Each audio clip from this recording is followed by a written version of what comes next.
teman-teman, apa kabar semuanya? Saya yakin dan percaya kita telah diberkati oleh Tuhan sepanjang minggu ini. Karena kasih Tuhan yang begitu besar untuk kita, maka kita jangan lupa untuk selalu bersyukur.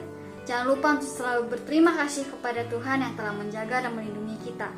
Sekarang kita akan datang ke hadirat Tuhan. Kita akan memuji dan memuliakan nama Tuhan di ibadah pemuda remaja ini. Sebelum kita memulai ibadah, saya mengundang teman-teman untuk mengambil sikap saat teduh. Mari kita tenangkan pikiran kita lepaskan semua beban pikiran kita dan beban-beban kehidupan kita, sehingga kita bisa fokus untuk memuji dan memuliakan nama Tuhan. Saat teduh dimulai.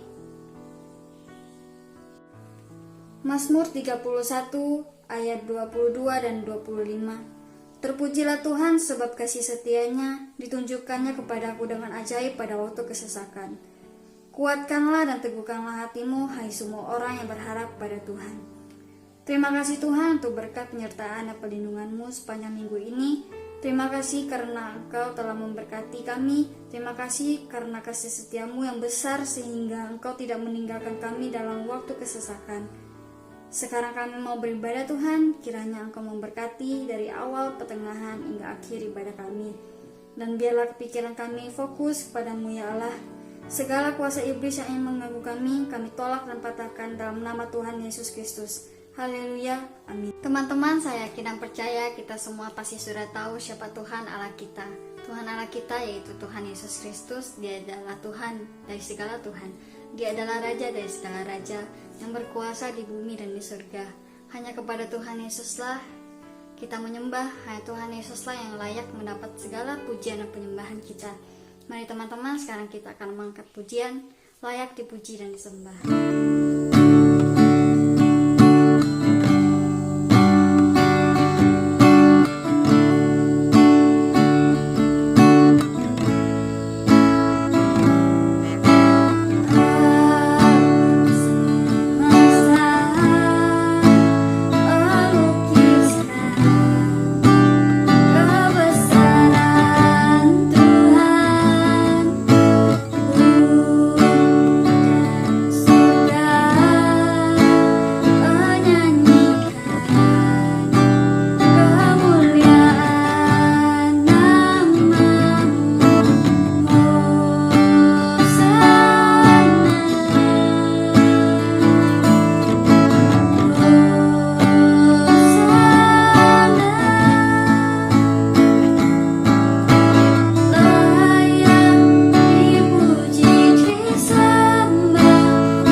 Bapa di dalam surga, kami sungguh bersyukur kepadamu.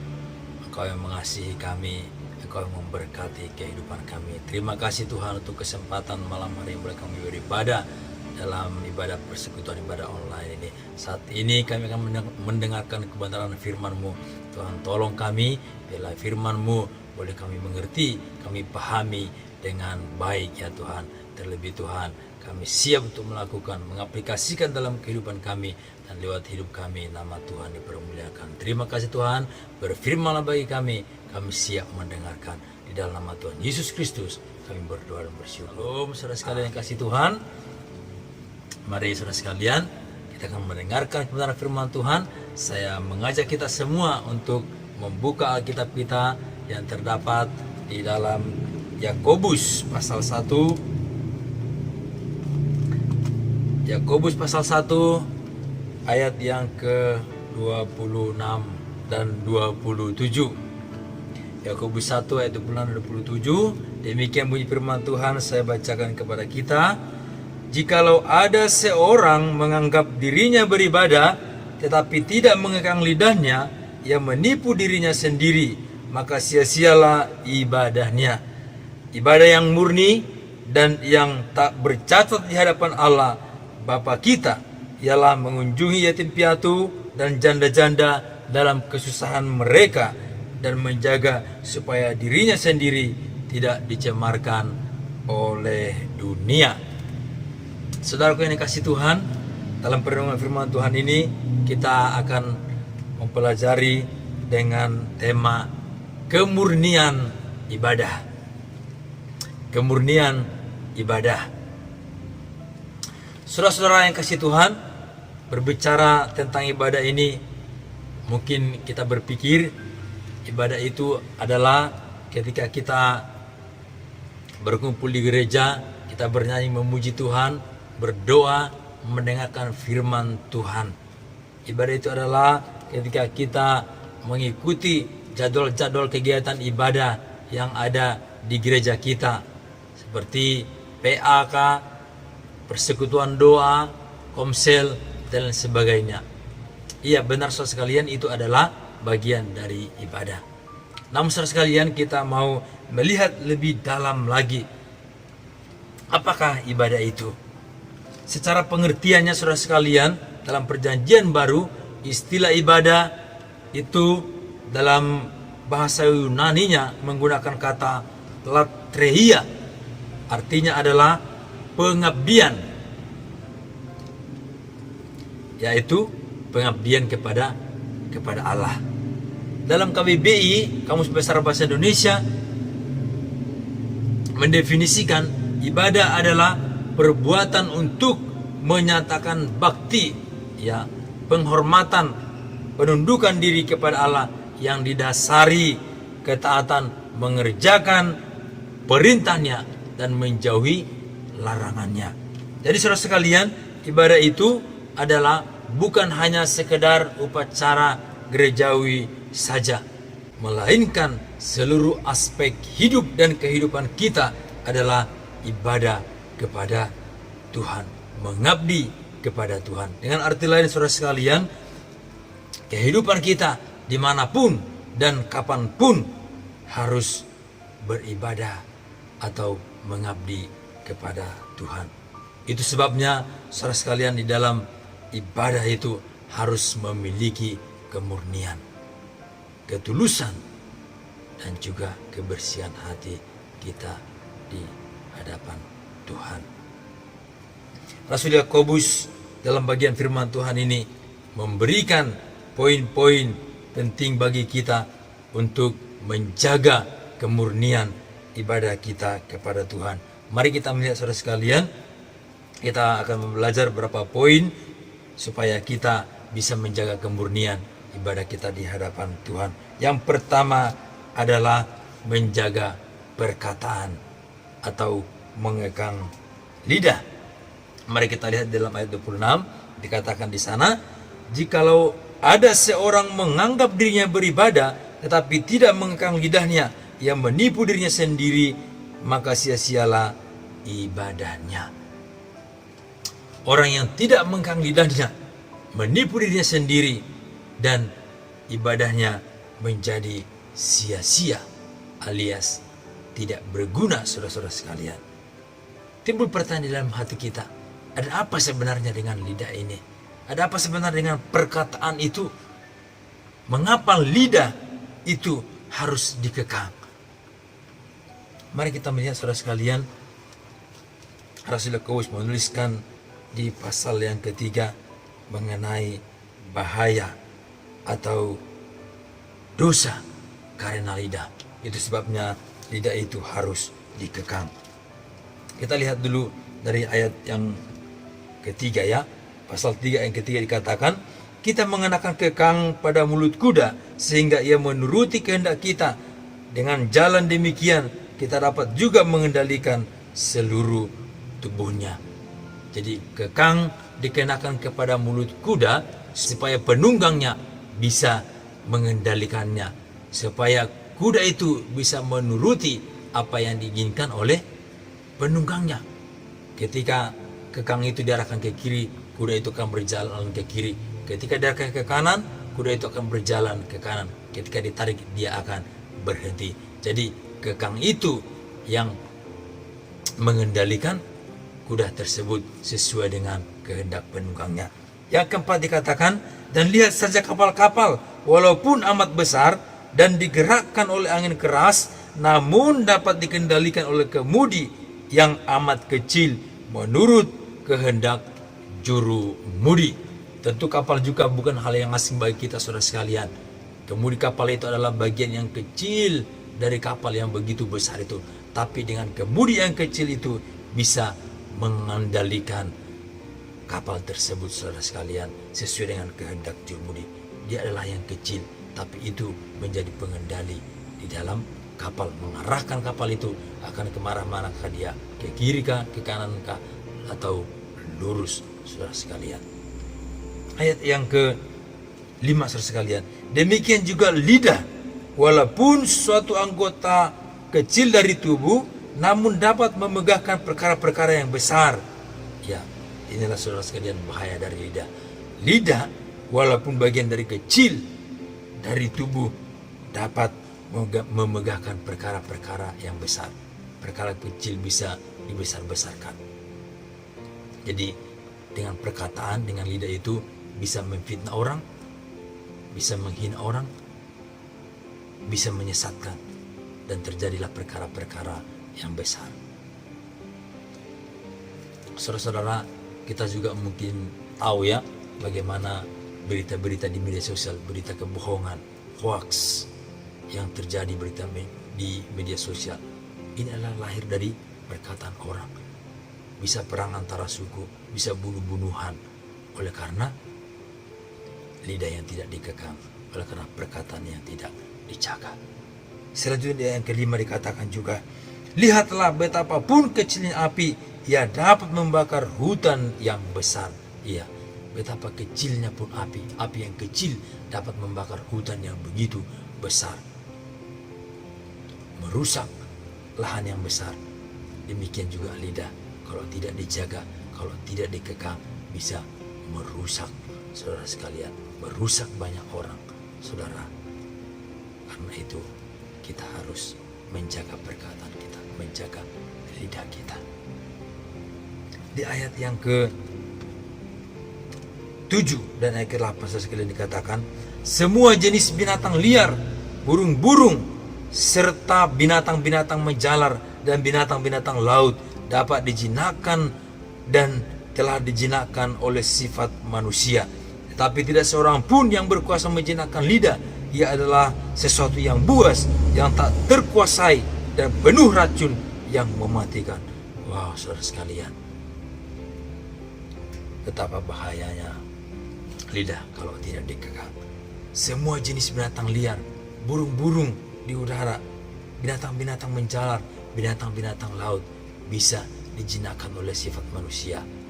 Ya, ular yang begitu berbisa, singa yang begitu ganas, harimau juga begitu buas, binatang-binatang laut, burung-burung liar, saudara sekalian, bisa dijinakkan oleh manusia, saudara sekalian. Tapi dikatakan di ayat 9, di ayat yang ke-8, tetapi tidak seorang pun yang berkuasa menjinakkan lidah. Ia adalah sesuatu yang buas, yang tak terkuasai dan penuh racun yang mematikan. Lidah kita akan menjadi buas, akan menjadi racun yang mematikan ketika tidak dikekang. Perkataan kita akan menjadi buas, perkataan kita akan menjadi racun yang mematikan kalau tidak dijaga, saudara sekalian. Ayat ke-9 dikatakan, dengan lidah kita memuji Tuhan Bapa kita, dan dengan lidah kita mengutuk manusia yang diciptakan menurut rupa Allah. Dari mulut yang satu keluar berkat dan kutuk. Hal ini saudaraku, tidak boleh demikian terjadi. Jadi saudara sekalian, kita orang percaya, kita memuji Tuhan dengan lidah kita, dengan perkataan kita. Tapi karena lidah yang tidak dikekang, kita juga gunakan untuk mengutuk orang, untuk menjelek-jelekkan orang, untuk memfitnah orang. Tidak boleh terjadi demikian, saudara-saudara yang dikasihi Tuhan. Biarlah perkataan kita menjadi berkat bagi orang lain. Biarlah lidah kita senantiasa untuk memuliakan Tuhan, saudara kalian.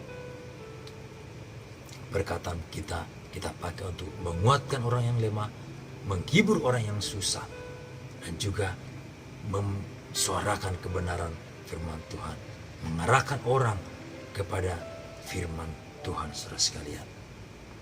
Rasul Paulus juga mengatakan kepada Timotius dalam 1 Timotius 4 ayat 12 dikatakan di sana, jangan seorang pun menganggap engkau rendah karena engkau muda. Jadilah teladan bagi orang-orang percaya. Dalam apa? Dikatakan yang pertama, dalam perkataanmu. Ini menandakan saudara sekalian bahwa perkataan itu ada hal yang sangat penting dalam diri kita, saudara sekalian, seorang percaya. Orang akan melihat kita, orang akan menilai kita dari mana kita berkata-kata di dalam kehidupan kita, saudara sekalian. Jadi mari kita sebagai anak Tuhan jaga perkataan dengan baik-baik dimanapun berada. Kita harus menjaga perkataan kita supaya perkataan kita jangan sampai menjadi buas atau menjadi racun bagi orang lain, tetapi hendaknya menjadi berkat dan memuliakan nama Tuhan.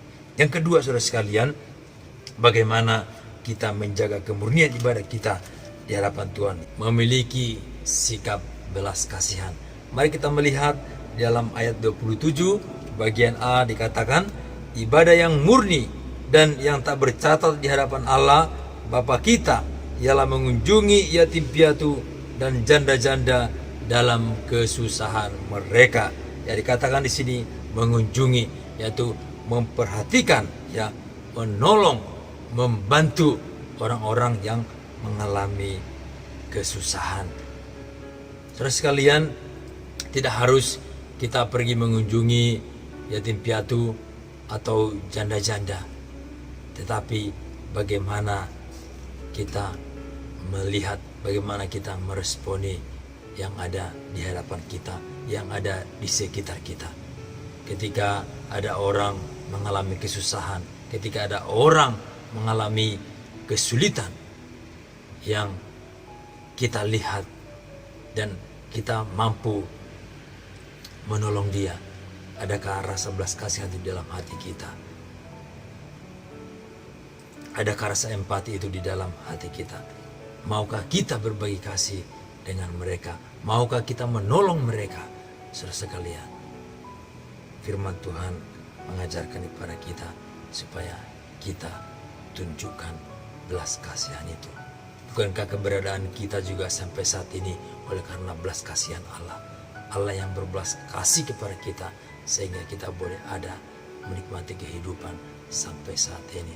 Jadi saudara sekalian, kita juga sebagai orang-orang yang beribadah kepada Tuhan, milikilah belas kasihan.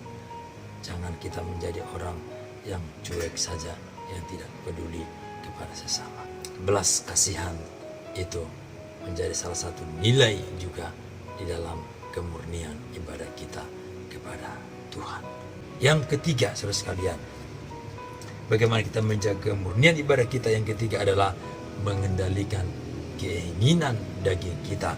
Ayat 27 bagian B dikatakan,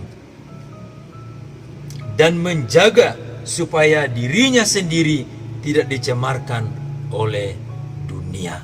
Saudara-saudaraku, dunia di sini berbicara mengenai praktek-praktek keinginan daging yang bisa mencemari kehidupan kita. Keinginan daging itu sangat berpotensi mencemari kehidupan kita. Karena semua keinginan daging adalah nikmat, kesenangan, kemewahan, saudara-saudara sekalian, dan itu rasanya ingin kita puaskan di dalam diri kita. Tetapi kita hidup dalam beribadah kepada Tuhan, kita harus jaga, kita harus mengendalikan keinginan daging itu. Jangan sampai keinginan daging itu mencemari kehidupan kita. Karena itu saudara sekalian, berhati-hatilah engkau dalam pergaulanmu. Berhati-hatilah engkau dalam kehidupanmu dimanapun engkau berada. Berhati-hatilah dalam pekerjaanmu, dalam studimu. Ada banyak godaan, ada banyak tantangan yang bisa mengarahkan perhatian kita, mengalihkan perhatian kita untuk jatuh ke dalam dosa-dosa keinginan daging ini, saudara sekalian. Keinginan dunia ini dikatakan tadi di ayat 27 bagian B, menjaga supaya dirinya sendiri tidak dicemarkan oleh dunia. Dalam Yakobus 4 ayat 4 di sana dikatakan, saudara sekalian, hai kamu orang-orang yang tidak setia, tidakkah kamu tahu bahwa persahabatan dengan dunia adalah permusuhan bagi Allah? Jadi barang siapa hendak menjadi sahabat dunia ini, ia menjadikan dirinya musuh Allah. Ya, orang yang tidak bisa mengendalikan dirinya dari keinginan daging dan menuruti keinginan dunia ini, menjadikan dirinya menjadi musuh Allah, saudara sekalian. Jadi mari saudara-saudara kita jaga diri kita supaya kita tidak dicemari oleh keinginan dunia ini. Menjaga dikatakan tadi, menjaga dengan apa? Dalam Mazmur pasal 119 ayat 9 dikatakan, dengan apakah seorang muda menjaga kelakuannya bersih, menjaganya sesuai dengan firman-Mu. Menjaganya sesuai dengan firman Tuhan. Ada firman Tuhan yang menuntun kita, ada firman Tuhan yang memberi batasan kepada kita untuk bagaimana kita menyikapi keinginan daging dalam diri kita. Inilah menjadi pedoman. Firman Tuhan menjadi standar bagi kita untuk kita jaga supaya kita tidak dicemari oleh dunia ini, oleh keinginan daging kita, saudara sekalian, sehingga peribadahan kita tetap murni di hadapan Allah. Jadi saudara-saudaraku yang dikasihi Tuhan, mari tetap tunjukkan kemurnian ibadah itu di dalam kehidupan kita, saudara-saudara. Yang pertama tadi adalah kita jaga perkataan kita. Yang kedua adalah milikilah belas kasihan. Yang ketiga adalah mengendalikan keinginan daging. Kiranya firman Tuhan memberkati kita semua. Bapa di dalam surga, terima kasih untuk firman-Mu yang sudah kami renungkan bersama pada malam hari ini. Biarlah Tuhan dalam hidup kami boleh tetap menjaga kemurnian ibadah kami, kemudian pengabdian kami kepada Tuhan dalam setiap kehidupan kami, ya Tuhan. Tuhan tolong kami supaya firman kami dengarkan pada malam hari ini boleh kami aplikasikan dalam hidup kami, menjaga perkataan kami, ya Tuhan, dengan sungguh-sungguh, dan juga supaya kami juga bisa memiliki belas kasihan kepada orang-orang, ya Tuhan, dan juga supaya kami bisa mengendalikan keinginan daging kami, supaya kami tidak dicemari oleh dunia yang penuh dengan kejahatan ini. Terima kasih Tuhan, terima kasih Bapa di surga. Roh Kudus, mampukan kami untuk mengaplikasikan firman ini. Terpujilah nama-Mu Bapa di surga. Dalam Yesus Kristus kami berdoa dan bersyukur. Amin.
Terima kasih Bapa di surga, kami mengucap syukur atas kasih setiamu kepada kami anak-anakmu. Malam hari ini kami sudah beribadah kepadamu lewat ibadah online ini, memuji Tuhan, mendengarkan firman-Mu. Biarlah kehidupan kami senantiasa bersandar dan setia di hadapan Tuhan. Tuhan berkati, Tuhan pimpin kami dalam segala aktivitas yang Tuhan percayakan kami kerjakan dalam kehidupan ini. Biarlah kami bertanggung jawab dengan baik untuk melakukannya seturut dengan kehendak-Mu. Terpujilah Tuhan, terima kasih Bapa. Kami mengakhiri persekutuan kami ini. Kiranya berkat dari Allah Bapa di surga, anugerah di dalam Yesus Kristus, pimpinan dan penyertaan Roh Kudus memberkati kami, menolong kami dari malam hari ini sampai selama-lamanya. Amin.